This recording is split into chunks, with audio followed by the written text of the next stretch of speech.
Hi friends, welcome back to my channel. In today's video, I'm going to show you how to enable 5G network on the Samsung Galaxy A05. If you're new here, don't forget to subscribe and give this video a thumbs up. Now, let's dive in. First, unlock your phone and open the Settings application. This is where you can find various customization options for your device, including display settings, security settings, and accessibility features. Step 2. Now, locate the search icon in the top right corner and tap on it.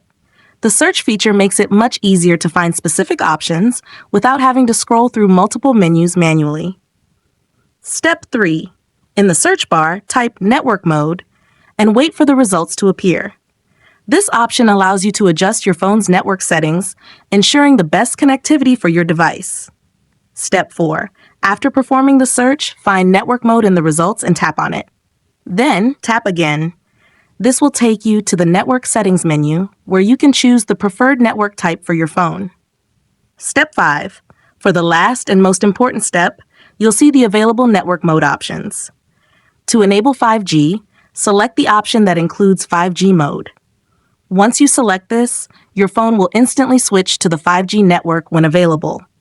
If you found this tutorial helpful, don't forget to give it a thumbs up and subscribe to my channel for more great tips.